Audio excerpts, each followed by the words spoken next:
Hola, salam Arplay. Pekan ini kita kembali dengan informasi terbaru dari dunia sepak bola. Ole Gunnar Solskjaer resmi dipecat Dewan Manchester United setelah gagal mengawal Red Devils memperbaiki performa tim yang kian merosot.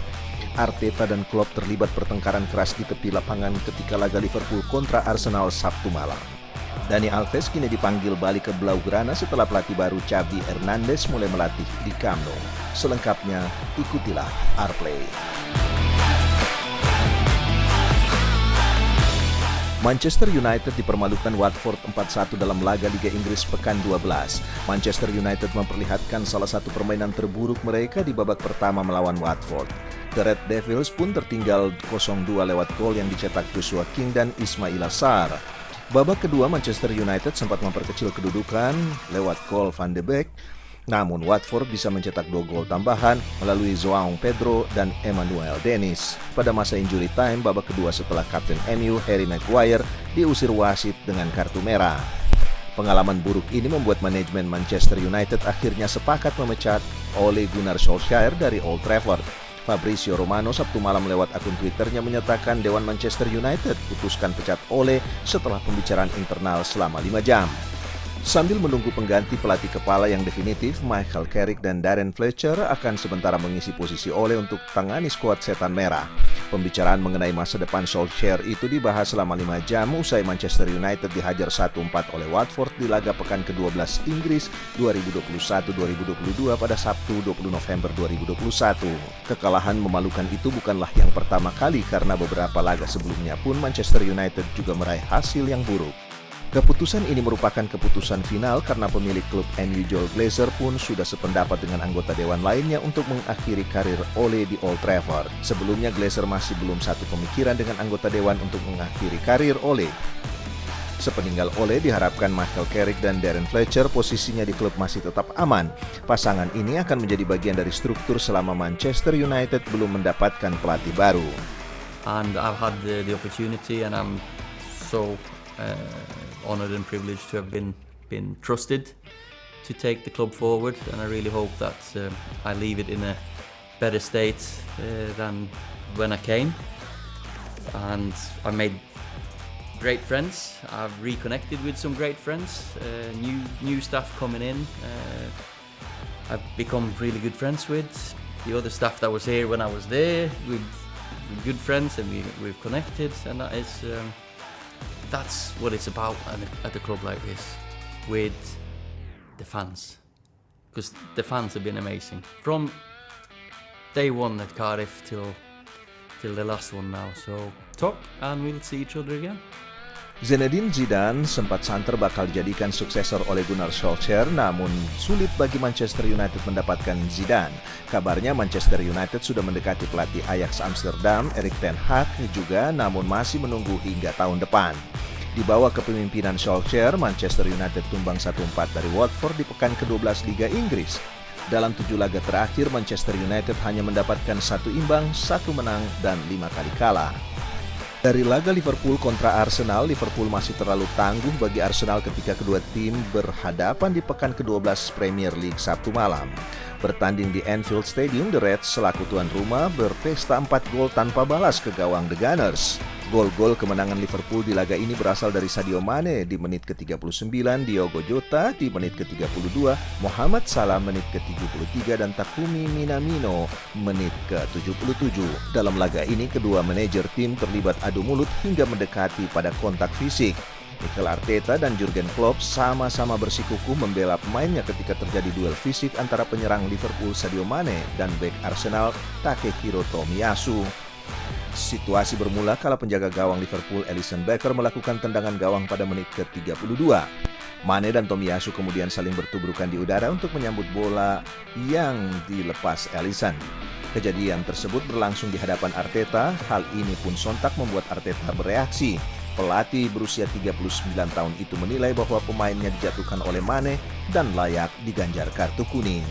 Adu mulut kedua pelatih dan berujung pada kartu kuning. It's a completely clean situation, so nothing happened. 2 players jumped in the air, nobody touched the other, really, at least not like a foul. And a bunch of Arsenal is going for whatever that they, and I just asked, what do you want for that? What do you want? There's no contact really, and that looks like everybody wants the yellow card. And for me, I'm really sick of these situations that everybody tries to go for Sadio in these moments. He was trying to defend his side, I was trying to defend mine, and that's it. I think the atmosphere was just incredible right from the beginning, so that's it. Laga pun berakhir dengan kemenangan 4-0 untuk Liverpool.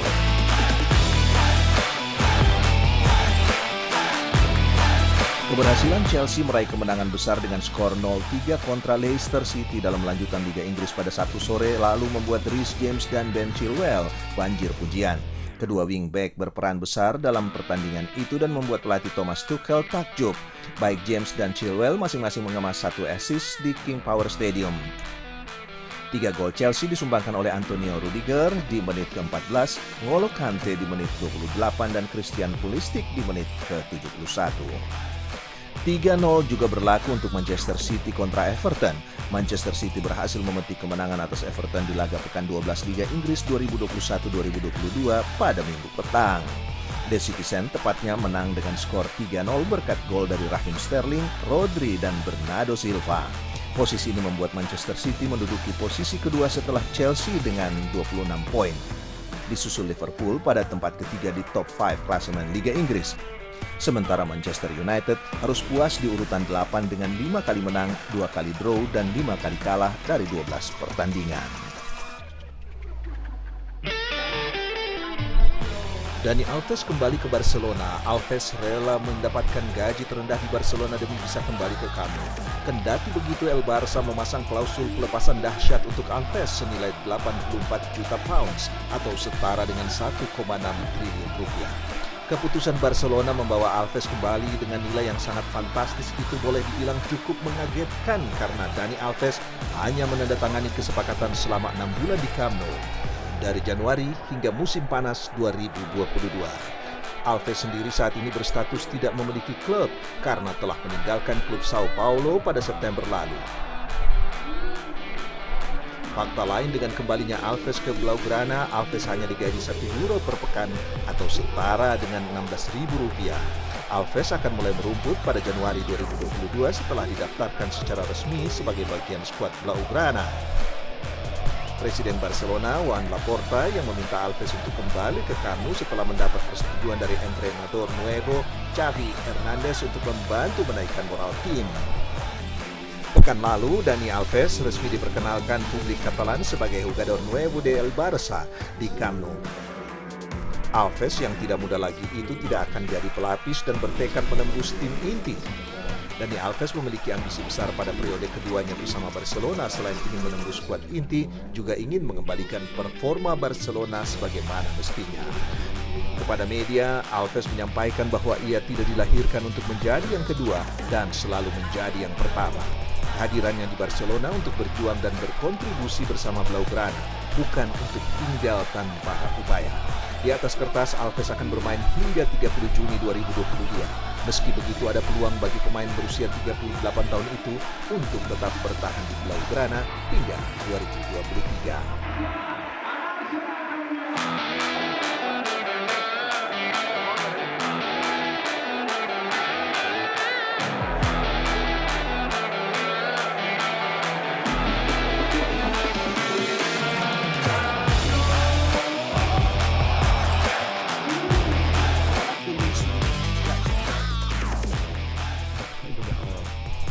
Dua tim besar Italia dan Portugal harus melalui babak play-off Piala Dunia 2022.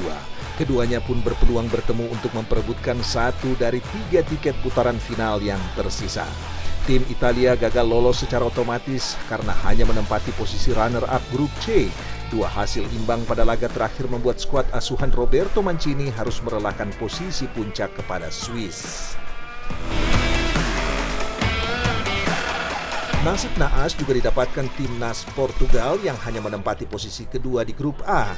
Cristiano Ronaldo dan rekan senegaranya secara mengejutkan dikalahkan Serbia 1-2 di kandang sendiri pada laga terakhir awal pekan lalu. Serbia pun akhirnya memuncaki klasemen grup A dengan perolehan 20 poin, unggul 3 poin dari Portugal. Dari keterangan laman UEFA, 8 wakil yang masuk ke babak playoff nantinya akan dibagi menjadi 2 pot dengan masing-masing 6 negara. Pot pertama diisi oleh 6 negara yang menempati peringkat kedua terbaik dan 4 negara peringkat kedua lainnya akan berada di pot kedua ditemani oleh 2 tim terbaik dari UEFA Nations League yang tak lolos secara otomatis ke putaran final Piala Dunia. Adapun pembagian pot 1 dan pot 2 dalam undian yang akan digelar pada Jumat 26 November 2021 mendatang.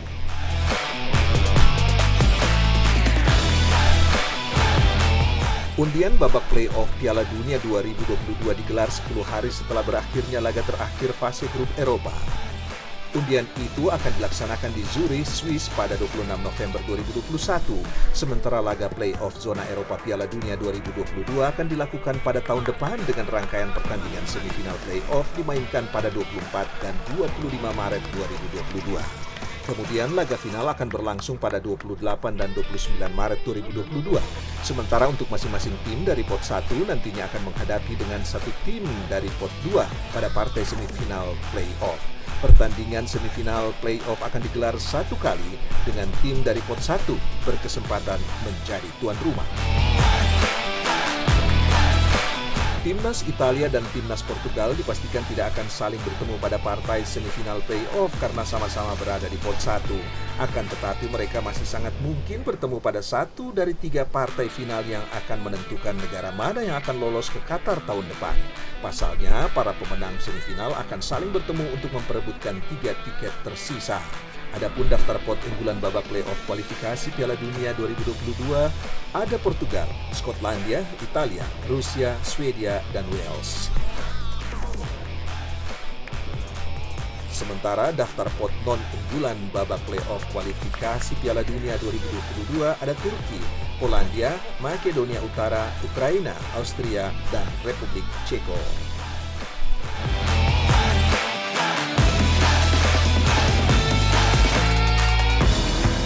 Induk Sepak Bola Dunia FIFA mengumumkan bahwa Piala Dunia 2022 dengan Qatar sebagai tuan rumah akan dimulai pada tanggal 21 November sampai dengan 18 Desember 2022. Melalui laman resminya, FIFA pada Rabu pertengahan pekan lalu telah mengumumkan jadwal Piala Dunia 2022 Qatar. Pertandingan pembuka Piala Dunia 2022 akan dilangsungkan di Stadion Al Bayt yang berkapasitas 60.000 penonton pada tanggal 21 November. Pada babak penyisihan grup yang akan berlangsung dari 21 November hingga 2 Desember, FIFA telah menentukan waktu kick-off yakni pukul 13, 16, dan 19 serta pukul 22 pada waktu setempat. Sementara itu untuk pertandingan penutup masing-masing grup, babak 16 besar serta perempat final akan dilangsungkan pukul 18 dan pukul 22 waktu setempat. Babak penyisihan grup akan dimainkan selama 12 hari dengan masing-masing 4 pertandingan per hari. Setelah menyelesaikan babak penyisihan grup, fase 16 besar akan dilangsungkan pada 3 hingga 6 Desember. Kemudian untuk perempat final bakal dihelat pada 8 hingga 10 Desember dan semifinal pada 13 dan 14 Desember. Kemudian untuk perebutan tempat ketiga akan dilaksanakan di Stadion Internasional Khalifa yang terletak di Doha pada tanggal 17 Desember. Sehari setelah pertandingan perebutan tempat ketiga, tepatnya pada tanggal 18 Desember, partai puncak Piala Dunia 2022 akan digelar di Stadion Lusail yang memiliki kapasitas 80.000 penonton. Stadion Lusail yang merupakan salah satu stadion baru yang dibangun khusus untuk menyambut gelaran Piala Dunia 2022.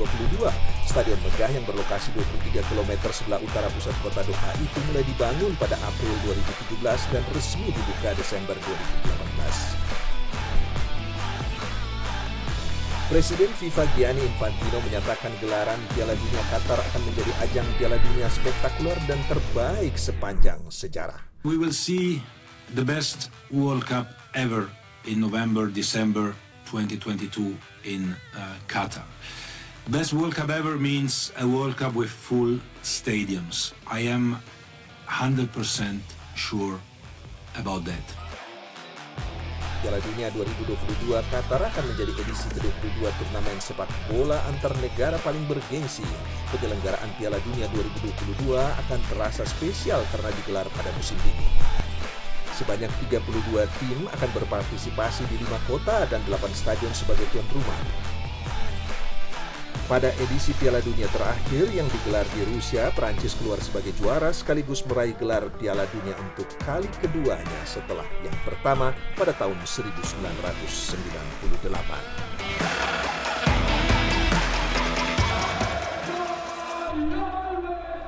Baiklah R-Player, demikian info seputar bola pekan ini. Tetaplah bersama R-Play dan sehat selalu. Ciao.